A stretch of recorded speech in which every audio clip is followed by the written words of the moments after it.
ஏழைகள், அனாதைகள், விதவைகள், என்ன வருமானம் குறைஞ்சவங்க, நோயாளிகள் எல்லாரையும் சொல்லிட்டேன். எல்லாரையும் பரவாயில்ல சொல்லிட்டேன். எங்கள் சமூகத்துக்காக தன்னை அர்ப்பணிச்ச, நான் சொல்ற விஷயம் முக்கியமான விஷயம், தன்னை அர்ப்பணிச்ச சிலர் இருக்கிறாங்க. அதில் ஒன்று தான் எங்களுக்கு. நாங்கள் ஈஸ்வர பார்த்து எத்தனை துறையில் ஓயிட்டோம், எத்தனை ஆயிரங்களை ஓயிட்டோம், எத்தனை சூறாக்கள் ஓதுறோம். எங்களுக்கு படித்தது லெப்பமா நீ நோயாளியாக இருப்பாங்க. எங்களுக்கு போய் தந்த மாண்டிமா வயசாளியாக பெட்ரோல் இருப்பாங்க. அவனோட வீட்டில் ஒரு குமர் காரியம் இருக்கும், அவனோட வீட்டில் ஒரு ஆப்ரேஷன் இருக்கும், அவனோட வீடு மழை பெய்ஞ்ச ஒழுகும், அவனோட வீட்டில் கப்பராத வேலை இருக்கும், அவனோட ரூமில் ஒரு வீட்டில் ஒரு புதிய ஜோடிக்கு ஒரு ரூம் கட்டுற வேலை இருக்கும், சில போட்டிருப்பாங்க 4 செவரேற்ற வேலை இருக்கும். போய் பாருங்க. அதே போல் எங்களுக்கு படித்தது சேர் டீச்சர்மா இங்கிலீஷை வச்சு உலகம் போகிறோம். உலகத்தில் கோடிக்கணக்கு சம்பாதிக்கிறோம். எங்களோட இங்கிலீஷ் திறமை இருக்கிறதுனால ஒரு இன்ட்ரெஸ்ட் இருக்கிறாங்க. ஆனால் ஆரம்பத்தில் படித்த அந்த சேர்மா டீச்சர்மா அன்றைக்கு அன்னைக்கு சாப்பிட கஷ்டப்படக்கூடிய காலம், நோயில் வாடக்கூடிய காலம், தேடிப்போங்க. அதே போல் ஒரு சாரா நீங்கள் எல்லாரும் ஏற்றுக்கொள்ளணும். எத்தனை இடத்துல போர்டு போடப்படும் 24 hours சேவைஸ் போடப்பட்டிருக்கும்.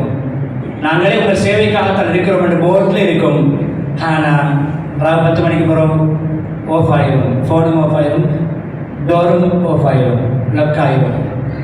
போர்ட் போடாமல், பெடர் அடிக்காமல், விசிட்டிங் கார்டு அடிக்காமல், போஸ்டர் ஒட்டாமல், அட்வர்டைஸ் பண்ணாமல் 24 மணித்தியாலம் சேவை செய்கிற ஒரு கூட்டம் இருப்பாங்கன்னா உலமாக்கள் பொதுவாக, அதில் மஸ்ஜித் மதரசாவுடைய உஸ்தாத்மார்கள் குறிப்பாக.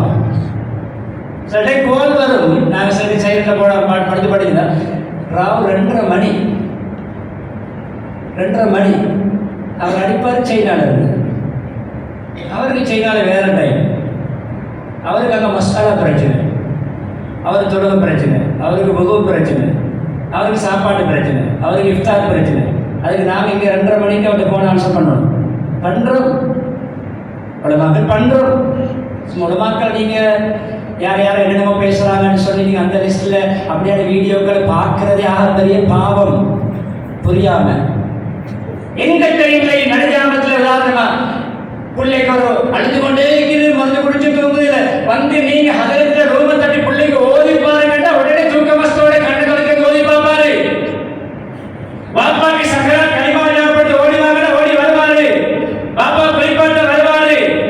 பாப்பா கபருக்கு பயம் பண்ணுவாரு, துவா கேட்பாரு, கபரில் இறங்குவாரு.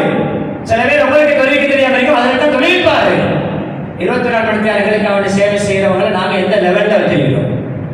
மாஷா உலமாக்களை மதிக்கக்கூடிய ஊர். ஆனால் சொல்கிறது என்ன கடமை தலைப்படும். இவங்களை நான் கவனிக்கணும்.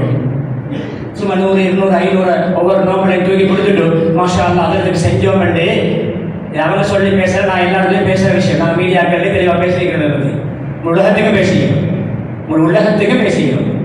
அதனால் கண்ணியமானவர்களே, மஸ்ஜிதுடைய இமாம்கள், ஊழியர்கள், முஅத்தின்கள் எல்லாருக்கும் என்னென்ன தேவைன்னு உணர்ந்து அடுத்த நோம்புக்கும் அவங்களுக்கு அது தேவை இல்லாத அளவுக்கு நீங்கள் உதவி செய்யணும். மஸ்ஜிதுடைய நிர்வாகிகளுக்கு நான் சொல்லிக் கொள்றேன். இந்த மஸ்ஜித் நிர்வாகத்துக்கு தான் நீங்கள் கழிச்சிங்க, கண்ணியப்படுத்துறீங்க. மாஷா அல்லா அடிக்கடி நான் இந்த நிகழ்ச்சி வந்து கொண்டிருக்கீங்க. நல்லா உங்களுக்கு ரஹ்மத் செய்யணும். ஆனால் உங்களுக்கும் நான் சில புத்திமதிகளை சொல்லணும். உங்களோட முதலாவது கடமை இந்த மண்மான பதிலிக்கக்கூடிய எல்லா மஸ்ஜிதுடைய நிர்வாகிகளுக்கும் ஒரு தூதை எத்தி வைங்க. மஸ்ஜிதுடைய இமாம்கள், முஅத்தின்கள், ஊழியர்களுக்கு சமூகம் ஒன்றரை கலந்து சேர்ந்து செய்யக்கூடிய ஒரே ஒரு உபகாரத்துடைய காலம் ரமதான். அவங்களோட பேர்ல ஒரு பெட்டி, ஒரு இது அப்படி வைக்கிறதே ஏழை கருத்துல என்ன பிழை. அவங்களோட பேரை காட்டி வெள்ளப்படம் விரிக்கிறது, அவங்களோட பேரை காட்டி சான் பிடிக்கிறது, அவங்களோட பேர் போட்டில் ஒட்டி பெட்டி வைக்கிறது என்ன முதலாவது அதுக்கு உடன்பாடு இல்லை. அது கூட ரகசியமா ஒவ்வொரு தனிநபர்கிட்டே சொல்லப்பட்டு செய்யப்பட வேண்டிய விஷயம். நல்லா விளைக்கும். சில ஊருக்கு அழகாக செய்கிறாங்க, எம்பளை கொடுப்பாங்க, எம்பளை கொடுத்துட்டு இருந்துருவாங்க. அவங்களோட மனசில் எவ்வளோ படுதோ கொண்டு வந்து அதற்கு தான் கொடுக்கணும். அதை நிர்வாகம் எடுத்து என்ன லட்சக்கணக்கு சேர்ந்து இவருக்கு என்னத்துக்கு இவளோடு யோசிக்க தேவை. அவங்களுக்கு ஒதுக்கப்பட்டதில் நான் தெளிவாக சொல்கிறேன். இங்கே 2 இமாமா, ஒரு முஅத்தினா, பொதுவாக இந்த 3 பேருக்கு சமமாக பிரிக்கிறது அந்த அப்படி ஊழியர்களுக்கு வேறு, இமாம்களுக்கு வேறு. நான் ஒரு உதாரணம் தெளிவாக சொல்கிறேன். ஒரு தலைக்கு 1 கோடி சேர்ந்தாலும் அதில் 1 ரூபாய் இல்லை, ஒரு சதத்தையேனும் வேறு எந்த தேவைக்கு பாவிக்கிறது சிலாத்த அனுமதி இல்லை. அதை மிச்சம் பிடிச்சி பள்ளிக்கு போய் நடிக்கலாம், அதை மிச்சம் பிடிச்சி மிம்பர் செய்யலாம், அதை மிச்சம் பிடிச்சி மற்ற தாப்ப கட்டேலாம், அதை மிச்சம் கூரை போடலாம், அதை மிச்ச பிடிச்சி சோழ போடலாம். சோழாக்கு ஏசிக்கு வேற கரெக்ட் பண்ணுங்க. மஸ்ஜிதுடைய இமாம் ஊழியர்களுக்கு நீங்க ஒன்றை வச்சீங்கன்னா அதுல வார ஒரு செலவும் வேற யாருக்கும் எதுக்கும் செலவழிக்கிறது இஸ்லாத்துல அனுமதி இல்லை. இதை மீறி செய்றீங்கன்னா அல்லாஹ்வுடைய கட்டளைக்கு அங்கால நீங்க போறீங்க. உங்களோட முடிவுகளை நீங்க அல்லாஹ்வோட பார்த்துக்கோங்க.